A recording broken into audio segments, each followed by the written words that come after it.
Rumplestiltskin, adapted by Mara Alperin.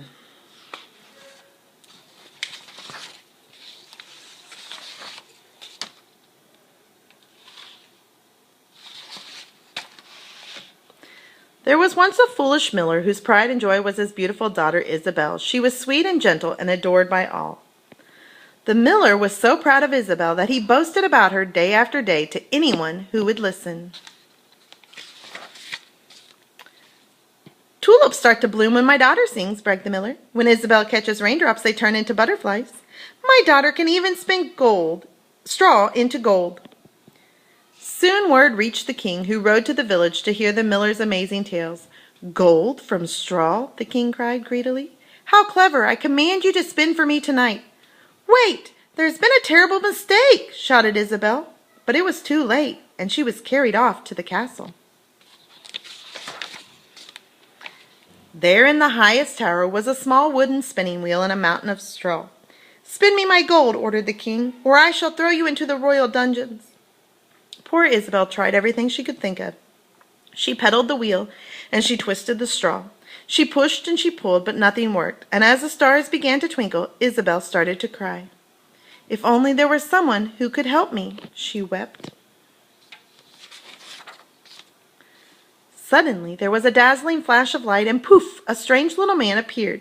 He had a sharp, pointy face and a glittering golden cape. I can spin straw into gold, the little man smirked, and I will help you for a price. But I'm just the miller's daughter, whispered Isabel. I have nothing to give. Here's my plan, he said. Tonight I will spin your gold, but one day, when you have riches beyond your dreams, I shall return.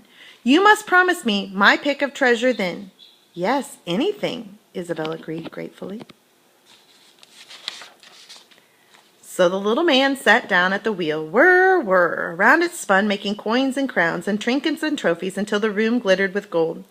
You saved me, sighed Isabel. How will I ever repay you?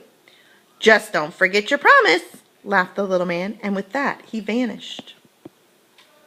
In the morning the king returned. He was delighted. What glorious gold, he cheered. You truly are a wonderful girl. You must come and live in my castle. I'd like you to meet my son, Prince Herbert. Unlike his father, Prince Herbert was handsome and kind. He and Isabel fell in love at once. Soon wedding bells rang out across the land. The years passed and the happy couple were blessed with a beautiful baby boy, Prince Hugo. They were so happy, in fact, that Isabel forgot all about the funny little man. Until one stormy night, as the lightning flashed, poof, the little man appeared again. It's me, my pretty one, he cackled. I'm here for the treasure you promised. What treasure would you like? Isabel asked. Gold? Silver? A diamond necklace? No, sneered the little man. I want something even more precious. I want him. And he pointed right at Hugo.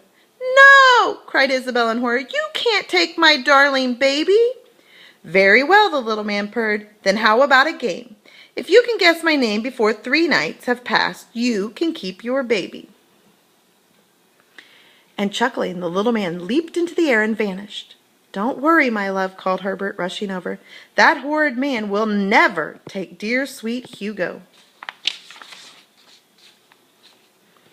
On the first night, Isabel guessed all the names she'd ever heard. Nick, Ned, Norbert, Willie, Wally, Weatherby.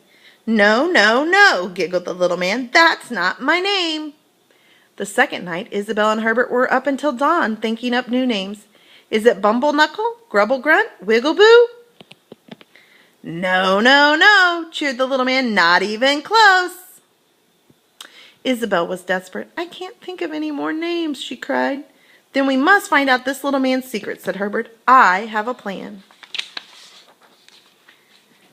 So the next morning, Herbert set out to search for the little man. He rode through the village, over the hills, and deep into the forest.